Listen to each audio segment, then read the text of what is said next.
Құрметті телекөрермендер, үстіміздегі жылғы мамырдың 11 күні Максим Горький атындағы орталық мәдениет және демалыс паркінің территориясынан Анатолий Павлович Толмачев есімді жасөспірім баланың өлігі табылды. Ол 10 мамыр күні сағат 19 мөлшерінде 8 мөлтек аудандағы номер 13 үйден жолдасы екеуі шығып, Правда даңғылының бойындағы Айдос дүкенінің алдында болған машина апатын қарап тұрған кезде оның жанына ұлты орыс, жасы 35 шамасындағы бейтаныс әйел келіп, өзімен бірге ертіп әкеткен. Егер де сіздер осы қылмыс жөнінде бір дерек білетін болсаңыздар, мамырдың 11 күні Қазақстан ақпарат бағдарламасынан айтылған бұл суық хабар талай адамның ұйқысын қашырып, жүрегін зырқ еткізді. Әуелі осы хабарды естісімен кейбір қала тұрғындарының аулада ойнап жүрген балаларын іздеп, далаға жанұшыра жүгіріп шыққандарының да куәсі болдық. Бір ғана суық хабардың өзінен сендей соғылысып кеткен адамдардың көзіндегі үрейді айтып жеткізудің өзі қиын. Я, басқа баланың не жазығы болды екен. Содан кейін көпшілік сияқты біздің де көңілімізге осы ой шегедей қадала кетті. Ал оның жауабын шешу үшін болған оқиғаның ізіне түсу керек. Әрине, сондықтан да журналист ретінде еріксіз қолға қалам алуға, шама келгенше осы істің түйінін шешуге тырыстық. Павел Толмачевтың отбасылық өмірде жолы болмады. 1981 жылы оны мен солын әлі дұрыс танып болмаған қызу қанды 18 жасында Лена Исаева есімді қызға үйленіп отау тікті. Содан кейін 1982 жылы Анатолий есімді ұл, арада жыл салмай Татьяна есімді қыз дүниеге келді. Бала деген бауыр еті емес пе? Осы екі сәби екеуінің өмірге деген, алдағы мақсатқа деген көз қарастарын да бір арнаға тоғыстырып жібергенде еді. Папа, мама деп елжіреген балаларының балдай тәтті тілдері жұмыстан шаршап келгенде жан сарайын жадыратып, жүректі жібітіп сала беретін. Осылайша бала сүйіп, біреуден алда, біреуден артта деген сияқты уығы бекімеген жас шаңырақ иелері өздерінше тіршілік кешіп жатқан еді. Өкінішке орай 1988 жылы ойламаған жерден 7 жыл отасқан ерлі зайыптылардың заңды некені бұзып, бір мақсаттағы жол айрығын екіге бөлулеріне тура келді. Сүттей ұйыған шаңырақтың шайқалуына, түзу ағынның арнасынан асып кетуіне негізінен Павелдің әйелі Лена кінәлі болатын. Оның күйеуінің көзіне шөп салып, сүйген жары алдында адалдық таныта алмауы, бейкүнә балалардың жетім қалуына, бір әкеден жаратылып, бір анадан туған екі сәбидің екі бөлуіне әкеліп соқты. Халық соты мәселенің ақ-қарасын ажыратып, ақиқатын айқындай келе оларды екіге бөлді. Соттың шешімімен Анатолий әкесінде, Татьяна шешесінде қалды.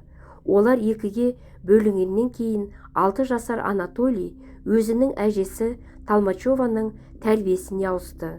Әжесі немересіне туған баласындай қарады. Аузы күйген үріп шер деген емес пе? Сондықтан да отау құрудағы осындай сәтсіздіктен кейін Павелге өзінің алдағы өмірі, баласының тағдыры жайлы тереңірек ойлануы керек еді. Бірақ маңдайы тасқа бір тиіп, қатты бір сүрінсе де, оның жаңғырығы жадынан тез шығып кеткендей болды. Ол бойдақтық тіршілікте ойланып, толғанып көп жүре қойған жоқ. Арада аз ғана уақыт өткенде Алматыдағы номер 1 троллейбус паркінде жүргізуші болып жұмыс істейтін Лидия Горбуновамен көңіл жарастырды. Алғашында онымен бірге некесіз тірлік кешіп жүрді. Кейіннен тас түйін бір шешімге келді де Лидиямен заңды некеге отырды. Төл құжатын да соның үйіне тіркетіп алды. Лидия да бұрын бір рет тұрмыс құрып ажырасқан. Семен есімді 1984 жылы туған ұлы бар болатын. Сырт қарағанда екеуі де өмірдің ашы сабағынан дәм татып көрген, көп нәрсені байыпқа сала алатын қам көңіл жандар сияқты. Өкінішке орай олар тағы да бірін-бірі жете тани алмапты. Көп ұзамай жанұяда ұрыс-керіс, айқай-шу жиі орын ала бастады. Осы ұрыс-керістің негізгі нышаны кейде бала мәселесі төңірегінде де туындап кететін. Мамырдың 1 күні Астана жұртшылығы айтулы мерекені тойлап жатқанда Павел мен Лидияның арасында тағы да әдеттегідей 100 шайысу басталды. Әйтеуір осы оқиғадан кейін көп ұзамай-ақ Павел 8-ші мөлтек ауданда тұратын шешесінің үйіне кетіп қалды.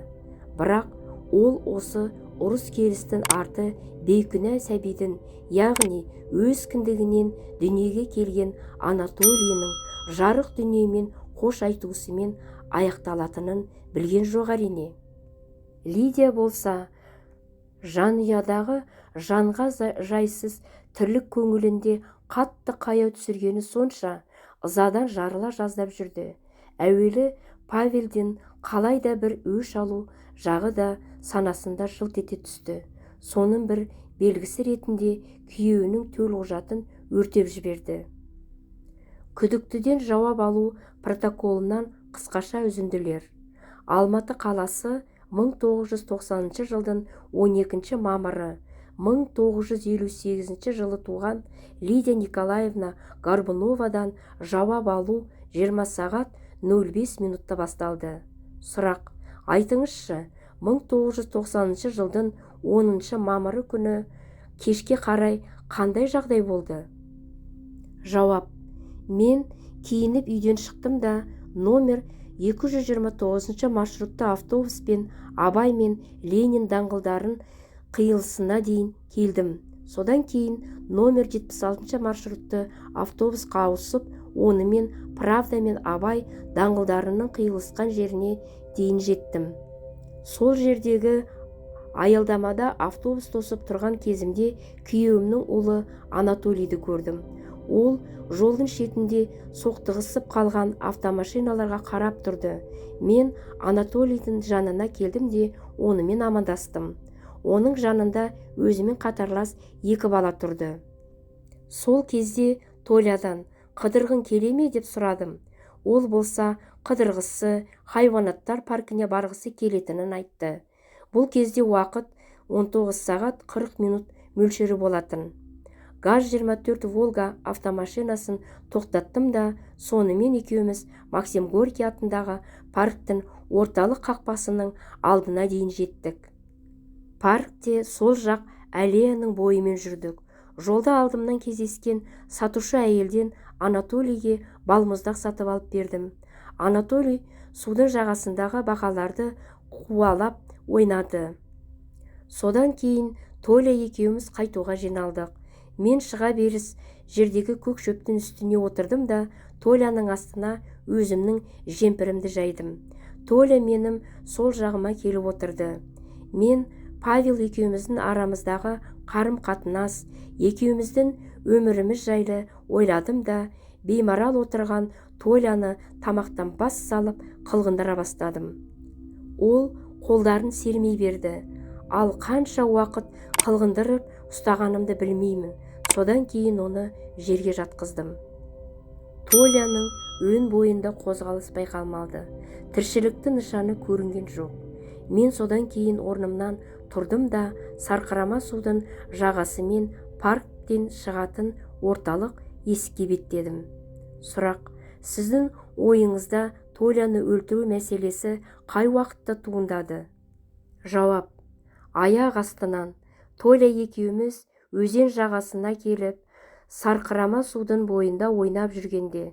Бұл жағдайға оның әкесінің өтірікшілігі, мені ұлыммен кездесуге тыйым салуы себеп болды. Содан кейін Павелден өш алу үшін Толяны өлтіргім келді. Мамырдың 11 күні Толяның денесі 10 сағат 30 минутта табылғаннан кейін бұл қылмысты ашу жөніндегі дереу оперативті тергеу тобы құрылды.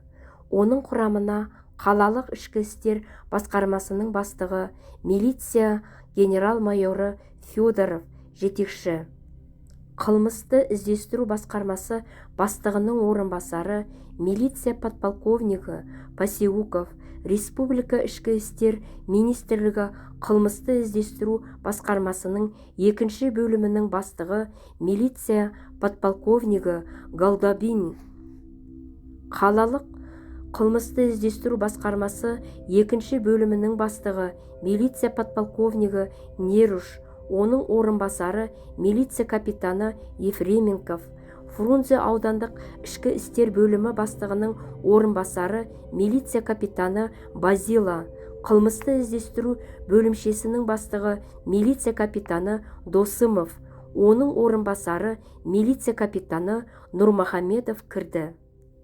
Қылмысты әшкерелеу барысында оперативті тергеу тобының мүшелері қылмысқа қатысты болуы мүмкін деген әрбір кішкене детальға дейін жете мән берді. Осы тексеру, іздеу операциясы кезінде негізінен Толяның әкесі Павел Толмачевтың отбасы жағдайы, әйелімен ұрысып қалғандығы, екеуінің қарым-қатынасы ерекше назарға алынды. Сонымен қатар 10 мамыр күні Толяның жанында болған екі баланың сипаттауы бойынша негізгі күдік Лидия Горбуноваға ауды. Бұған қоса оперативті топ мүшелері оның мінезінде тез ашу шақыратын шарт етпелік қасиеттің бар екенінен де хабардар болды. Осы мәліметтің бәрін түйіндей келе Лидияны да бір тексеріп жауап алуға тура келді. Фрунзе аудандық ішкі істер бөлімінде Лидиядан жауап алу барысында оның саусақ таңбасы, тырнағының кескіні және 10 мамыр күні киген киімдер алынды. Сол кезде ол бәрбір қылмысының әшкере болатынын, қайтсе де бұлтара алмайтынын білді де өз еркімен қағаз бен қалам сұрады. Содан кейін көп ойланбастан болған оқиғаны жіпке тізгендей етіп жазып берді. Алматы қаласының прокурорына Лидия Николаевна Горбунованың кінәлі мойындау жөніндегі қолжазбасынан. Содан кейін мен шешемнің үйіне келдім. Бұл кезде сағат түнгі 10 мөлшері болатын. Мен шешеме егерде біреу-міреу қай уақытта келгенімді сұрайтын болса, ерте келді деп айт дедім. Бірақ оған не болған жөнінде жақ ашқан жоқпын. Арада 2 сағат па әлде одан көбірек уақыт өткенде ме үйге Павел келді. Мен оны көргенде орны толмас үлкен қылмыс жасағанымды түсіндім. Сот медициналық сараптама мәйітті ашу кезінде баланың өлімі механикалық асфиксия арқылы тыныш жолын, ауыз бен мұрын бітеу, қылғындыру нәтижесінде болғанын анықтады. Денесінде тырналған іздер бар. Астанадағы номер 113 орта мектептің 1 А класының оқушысы 1982 жылы туған Анатолий Павлович Толмачевты өлтіруге байланысты анықтамадан. Кеше ғана өз қатарымен асыр салып ойнап жүрген Толя бүгін бұл дүниеде жоқ. 10 мамыр күні ол мектепке соңғы рет барды. Соңғы қоңырауды да көре алмады. Жаңа оқу жылында ол отырған парта бос тұрды. Ол партаға ешкім отырғысы келмеді. Сол үшін бейкүнә сәби жүректерді кінәлауға болмайды әрине. Бала да ырымшыл болады емес пе? Алайда Толяның отырған партасына қараған сайын құрбыларының көңілі көпке дейін күңіреніп жүрді.